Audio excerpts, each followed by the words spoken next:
Hello and welcome back to Throttle Up.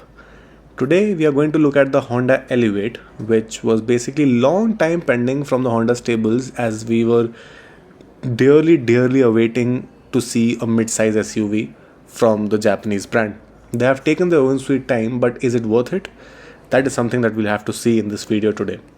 So before starting with the features and the design, let's talk about the options that it gets. It gets 4 variants starting from SV, V, VX and then ZX. You get one engine option, which is the 1.5 petrol i-VTEC, and the two transmission options. One is the 6-speed manual and second is the 7-speed CVT transmission. You only get the CVT transmission in the V, VX and ZX, but the manual transmission is available in all the 4 variants. As for the design, you get a very typical SUV-ish boxy design, but it still looks nice nonetheless. You get a big ass grille at the front, this chrome plating, which looks nice. It runs from end to end of those headlamps, which I personally like. It gives a dual tone treatment of sorts to the grille, silver and black. This is the headlamp which somehow resembles Honda City but still has its own unique character, and I really like it. You get this LED DRL which runs from here to here. You get LED headlamps which has 4 mini crystals in both each of those lamps, so I like that too. You get a fog lamp as well in the ZX variant. The DRL couples as a turn indicator, as you can see right there. And overall, the front design, especially the headlight, appeals to me. This big ass grille is something that I'm not particularly a fan of. They could have just decreased the size of it. The good part is that this gets a gloss black treatment as compared to the matte black treatment in the other variants, which I am personally not a fan of. The gloss black treatment with this red shade really enhances the overall appeal of the front profile of the Honda Elevate. Now for the side profile, you get a length of 4312 millimeters and the wheelbase is 2650 mm, and it genuinely feels like a big car when you are standing and looking at the side profile. I don't know how much is the video able to emphasize that fact, but yes, it does feel like a big car. Now you get chrome handles which are specific to the ZX variant, and you get request sensors on both the sides, so that's a nice thing. You get chrome garnish running from end to end of that window sill. There are a few accessories which they have put, which I'll just show you. Those are obviously not included in the car. So this rain guard I think they call it. You get functional roof rails which are obviously part of the ZX variant. But this part and this part is not included. That is just an accessory which the showroom is upselling. So you might want to put that. That's personally your call. You get black plastic cladding which looks really nice. Add to the sporty appeal of that car. And this is a 17-incher. It's a diamond cut dual tone alloy wheel, which is very similar to what we have seen in Amaze. So I don't know why they haven't experimented with the design. They could have gone for something else, but it still looks nice. But I would have liked if they had experimented more. This part also just feels empty. Just imagine that silver garnish and accessory is not there. This part feels bland. They could have just added some dual tone black gloss black treatment just to enhance the side profile by a little bit more. But that's just me. Hyundai does that quite often and it feels good. Now for the rear profile too, understated just like a Honda. You get integrated spoiler which feels nice. The stop lamp is inside the window. I would have liked the stop lamp was integrated in that spoiler. You get a rear defogger, rear washer and wiper, a connected lamp treatment, but I'll show you how the tail lamps look like. You get i-VTEC badging and Elevate badging. There is no variant badging on any of the variants. These are the reflectors housed in the black plastic bumper. There are rear parking sensors right there, and you get a skid plate-ish sort of design, and there's no exhaust treatment, which I personally like. Now this is how the tail lamps look like. So you get part LED, part halogen treatment. The main tail lamp is LED, but the reverse light and the turn indicators are halogen. Again, they could have done an LED treatment for the entire tail lamp, at least in the ZX variant, but they haven't. So that's just sort of a miss. It feels like that to me, and it's not a cheap car.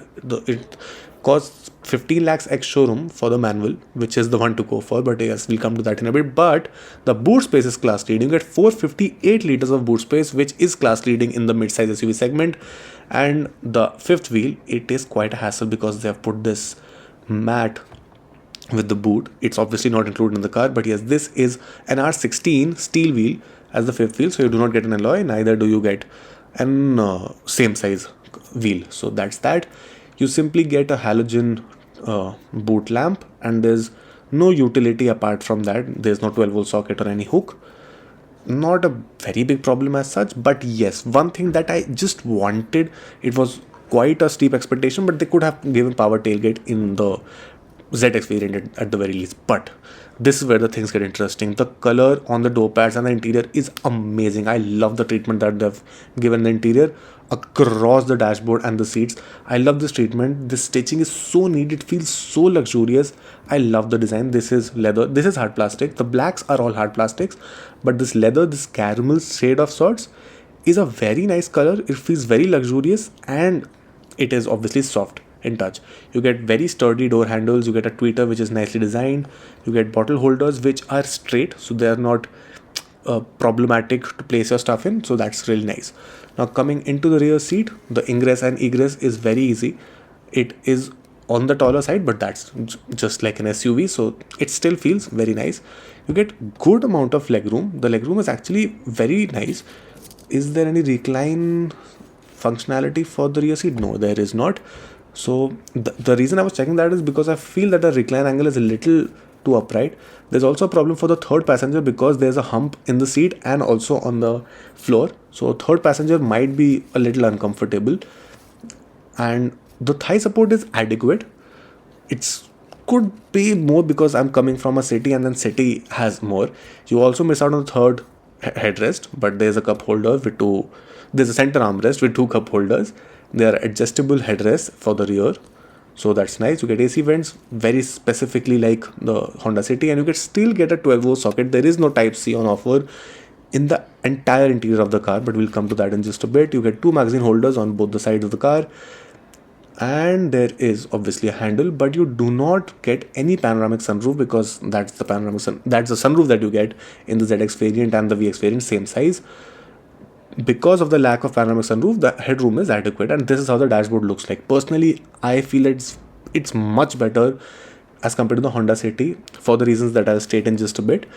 A small problem that I have is that the window line is too high for my liking, and it does take a hit on the airiness because it's just too small in area for the rear windows.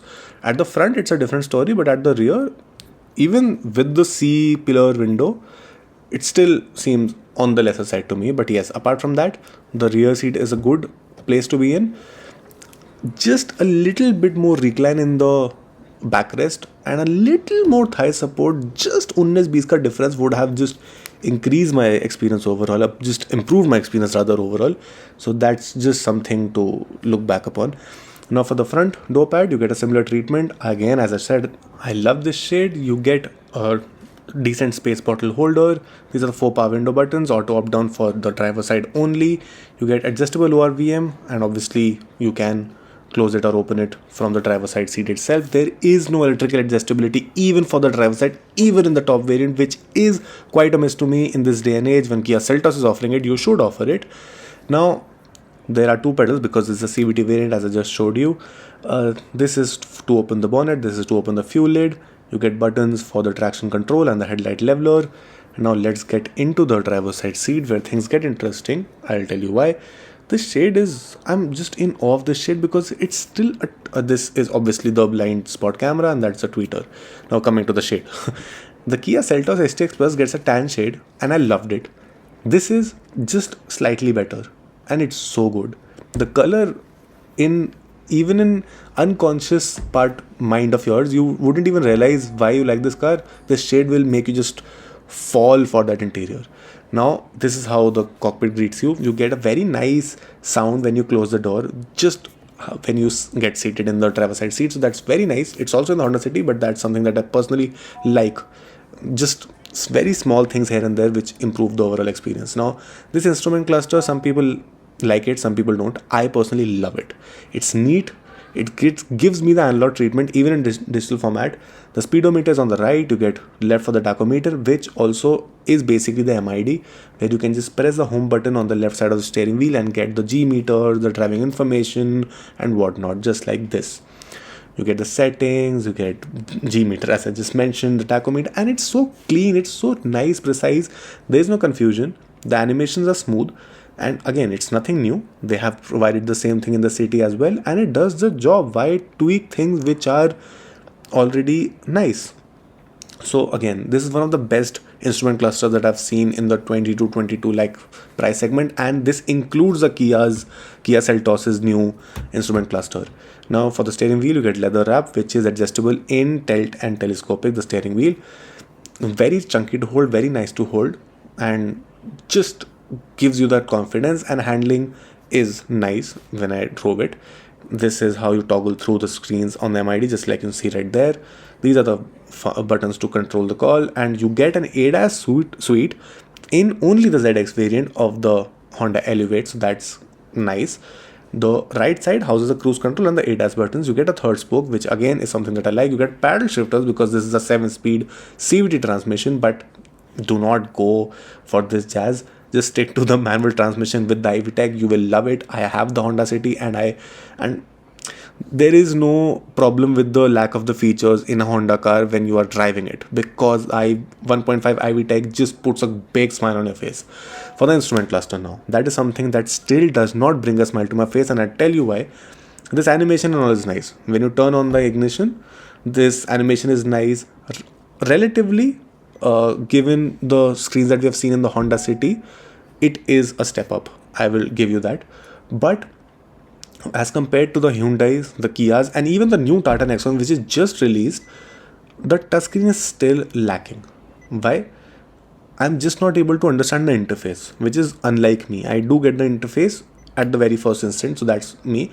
You do not get any rotatable knobs for the volumes or the tracks. You only get the buttons, which is still sort of a miss. I don't know why they don't understand that. The brightness option is nice, where you can just toggle through the night and the day mode, no matter what your headlight is, what mode your headlight is in. I'm just not able to deactivate the rear parking camera. I don't know why. It should be simple, right? It should be just like a cross button or some button which you can just make it full screen, and I'm not able to. I know that would be an option and I'll figure it out, but it's still not easy. As for the resolution and the overall display and the look and feel, they're still lacking. It's still not crisp, but still does not feel premium. It still feels like a mid range phone interface. I usually compare the infotainment interface to a phone. This does not feel very premium or flagship devices as compared to the interfaces that we have seen in Kia or Hyundai. Hyundai's interfaces are beautiful. I don't personally like the Kia's one also, which they have given in the Seltos recently, but the Creta and Alcazar are another league altogether. But yes, if you are driving a Honda right now and you just take a test drive of the Honda Elevate, you will certainly appreciate this infotainment, because this is a step up. The floating treatment is nice, the touch has definitely improved, and the resolution has already improved. So there's nothing to complain about if you don't know about the Hyundais and the Kias, honestly. For the AC vents, I like this AC vent treatment. It's inconspicuous, not in your face. This design for the HVAC system, heat ventilation, air conditioning system, is nice. I like the knobs, but it reminds me of the Maruti Grand Vitara and the Baleno and the Fronx, because that design in this U shape and the overall feel is very Maruti-ish. I don't know why they have went for it, but that definitely reminds me of the Maruti HVAC systems. The good part is when you're driving the Honda Elevate, there's a good depth to the dashboard and you can see the bonnet, so that gives you a commanding position overall. I like the treatment on the dashboard. You get plastic but has a wood finish to it, just like we have seen in the Honda City ZX as well. You get a soft treatment for this leather which runs from end to end, so that's again a plus point. The dashboard although is hard plastic. Now for the ergonomics, you get two cup holders, which might be a problem because of this gear knob, so the driver definitely cannot use it. You get a wireless charger in the ZX, two USB ports, one 12-volt socket, but still no Type-C socket. What the hell is the problem with Honda? They still haven't gotten any Type-C sockets on offer, and it's so weird. And I'm pretty sure they still haven't given wireless Android on Apple CarPlay. But yes, that's the piano black finish for the gear knob. You get a simple manual handbrake. There's even no chrome garnish on the button of that handbrake. You get center console armrest. You get a decently sized front glove box.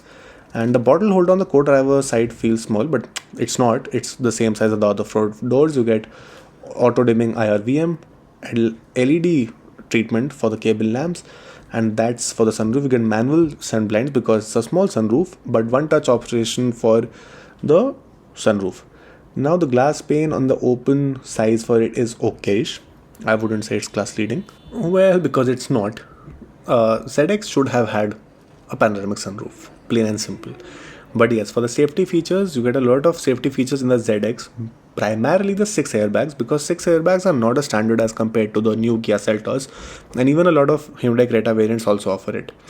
So that's kind of a miss. The 6 airbags are only for the ZX variant. You do not get any adjustability for the seat belts. The headrest design is nice, they are adjustable. The bolstering and the design is resembling the Honda City, but yes, the color and the design is so awesome. I love it. Now there's a reason I've specified the color and some feel good elements of the ZX because they're specific to this variant. If you are looking as a customer looking to buy Honda Elevate, you would definitely ask me, should I buy the VX or should I buy the ZX? Because VX gets you most of the things. Honestly, I'll tell you what ZX has in addition to VX. The soft touch treatment on the dashboards, the leather upholstery, basically taking away the same shade which I was talking about in the video, the auto dimming IRVM, the chrome handles, the ADAS suite, the 6 airbags, and that's about it. These are basically the feel good features, and you get most of the things in the VX. The 6 airbags is a compromise that you might have to make, but the VX 1.5 manual costs around 13.5 lakhs ex showroom, whereas the ZX variant petrol manual cost 14.9 ex showroom. So that's a 1.4 lakhs on ex showroom premium that you're asking. On road, it might cost you about 2 lakhs upwards. So that's the issue that I have. Otherwise, ZX does command a very premium interior. Now for the engine, you obviously get the same engine across the variant lineup. This is the 1.5 liter naturally aspirated i-VTEC petrol, which produces 121 horsepower. Now on paper, you might feel that there are some turbo petrols which have better performance, and yes, they do. But this 1.5 i-VTEC will put a smile on a face like no other. If you're actually looking to buy a mid-size SUV and you have a budget of 15 to 20 lakh rupees, I'd just say test drive this car. After the test drive, you will definitely be overlooking some features which you might be getting in other brands, but I'm pretty sure you won't get the same engine in other brands because it's that good. So that was my take on the newly launched Honda Elevate ZX 1.5 liter petrol. Do let me know in the comments what do you think about this car, and whether would you consider this if you are in the market for a 15 to 20 lakh rupees SUV, or how would you rack it up against the likes of Hyundai Creta, Kia Seltos, MG Hector and whatnot. So yes, drop a comment below, like this video if you like my content, and subscribe to the channel for more such content on cars and automobiles. Keep watching, throttle up.